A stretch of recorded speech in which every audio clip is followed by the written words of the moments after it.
Assalamualaikum warahmatullahi wabarakatuh. Salam sejahtera untuk kita semua. Bagaimana kabar Bapak Ibu Guru? Semoga tetap semangat ya, selalu sehat walafiat dan terus memacu semangat untuk melaksanakan kurikulum merdeka dengan belajar.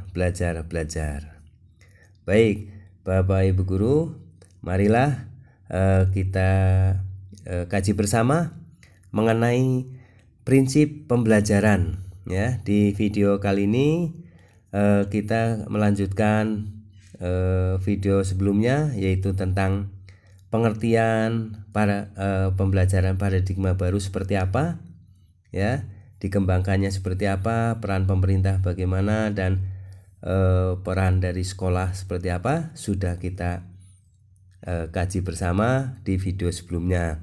Nah, untuk video berikutnya melanjutkan tentang pengertian pembelajaran paradigma baru.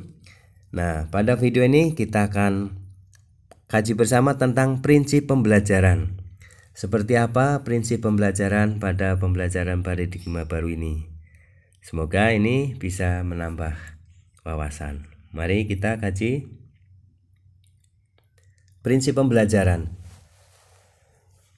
Apa yang perlu diperhatikan dalam menerapkan prinsip pembelajaran pada pembelajaran paradigma baru? Nah, apa saja ya yang perlu diperhatikan dalam menerapkan prinsip pembelajaran paradigma baru? Sebelumnya sudah kita kaji bersama ya pengertian dari paradigma baru ya, pembelajarannya seperti apa. Nah, di sini kita mengenal prinsip-prinsip pembelajaran paradigma baru. Pembelajaran dilaksanakan dengan mengacu pada prinsip pembelajaran sebagai berikut. Nah, ini pertama, pembelajaran dirancang dengan mempertimbangkan tahap perkembangan dan tingkat pencapaian peserta didik saat ini sesuai kebutuhan belajar, serta mencerminkan karakteristik dan perkembangan yang beragam sehingga pembelajaran menjadi bermakna dan menyenangkan. Prinsip kedua adalah pembelajaran dirancang dan dilaksanakan untuk membangun kapasitas untuk menjadi pembelajar sepanjang hayat.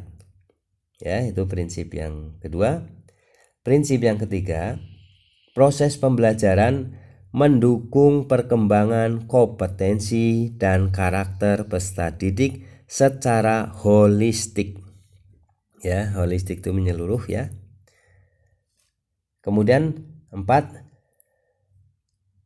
pembelajaran yang relevan, yaitu pembelajaran yang dirancang sesuai konteks, lingkungan, dan budaya peserta didik, serta melibatkan orang tua dan masyarakat sebagai mitra.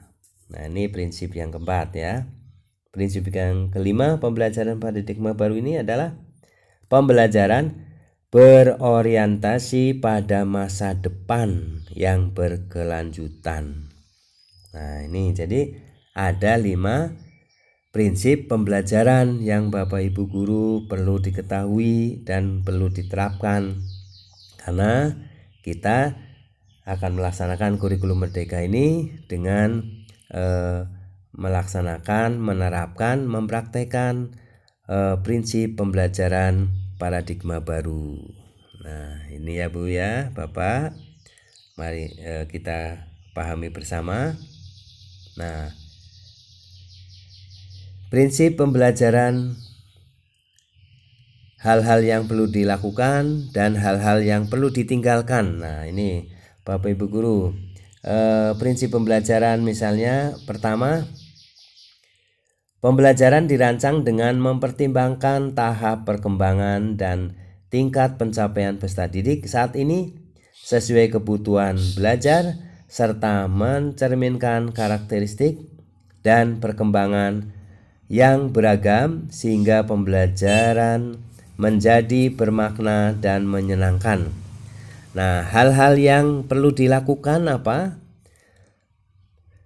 Yaitu melakukan analisis terhadap kondisi latar belakang, tahap perkembangan dan pencapaian peserta didik sebelumnya dan melakukan pemetaan. Kemudian yang harus dilakukan juga melihat tahap perkembangan sebagai kontinum yang berkelanjutan sebagai dasar merancang pembelajaran dan asesmen. Kemudian menganalisis lingkungan sekolah, sarana dan prasarana yang dimiliki peserta didik, pendidik dan sekolah yang mendukung kegiatan pembelajaran. Kemudian menurunkan alur tujuan pembelajaran sesuai dengan tahap perkembangan peserta didik serta melihat segala sesuatu dari sudut pandang peserta didik. Hal-hal yang perlu ditinggalkan ya, yaitu langsung menetapkan modul ajar tanpa melihat kebutuhan peserta didik. 2. Mengabaikan tahap perkembangan maupun pengetahuan yang dimiliki peserta didik sebelumnya. 3. Menyamaratakan metode pembelajaran. 4. Melihat segala sesuatu dari kepentingan pejabat, sekolah atau pendidik. Nah, ini yang harus ditinggalkan. Pembelajaran terlalu sulit sehingga menurunkan motivasi peserta didik. Kemudian yang harus ditinggalkan juga pembelajaran terlalu mudah sehingga tidak menantang dan membosankan. Nah, itu ya dari prinsip pembelajaran dirancang ya mempertimbangkan perkembangan dan tingkat pencapaian. Nah, harus dilakukan seperti itu dan harus ditinggalkan juga demikian.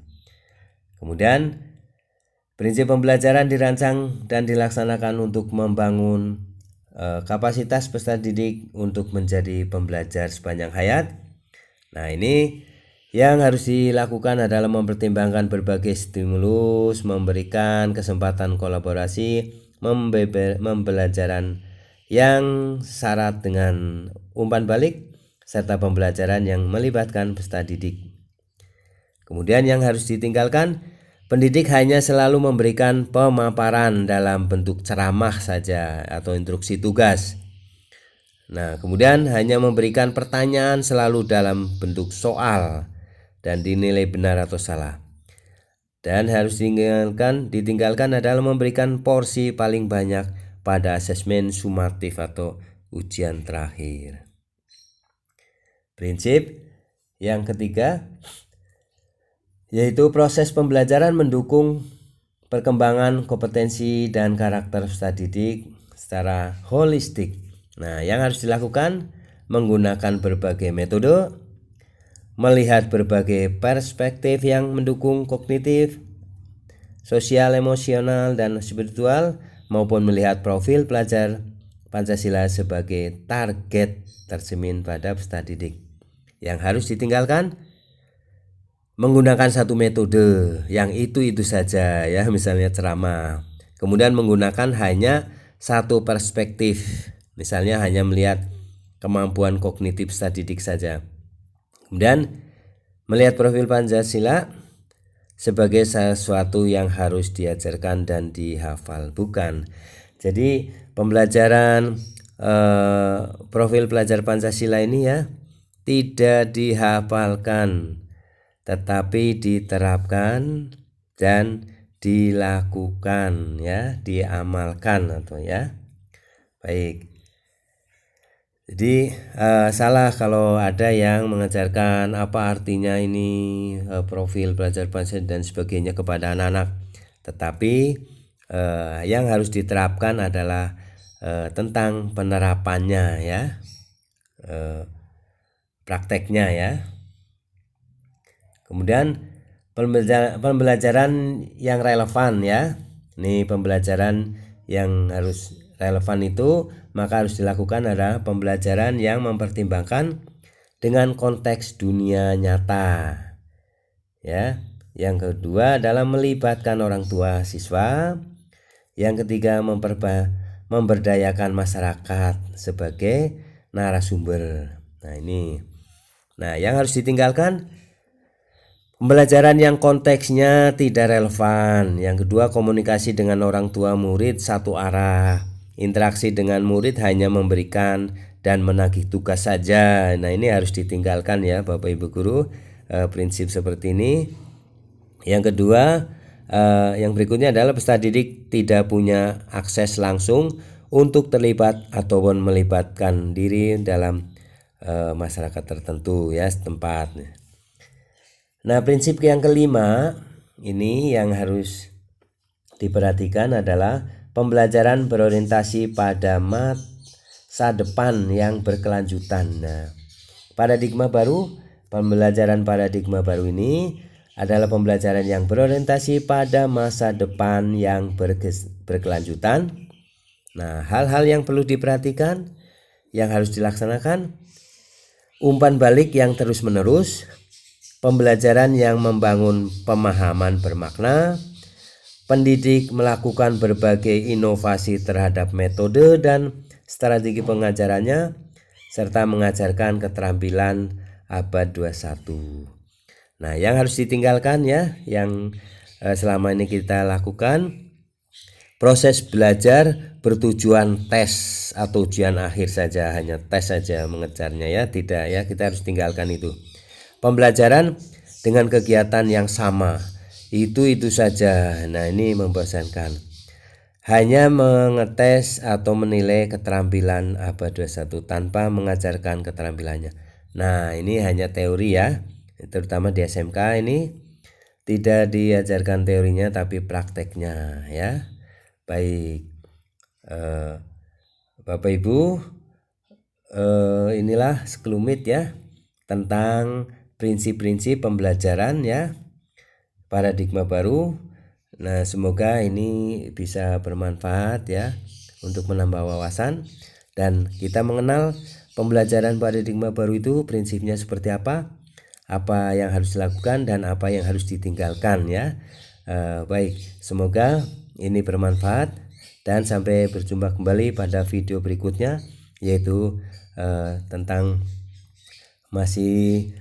tentang IKM ya, implementasi kurikulum. Terima kasih, semoga bermanfaat. Assalamualaikum warahmatullahi wabarakatuh.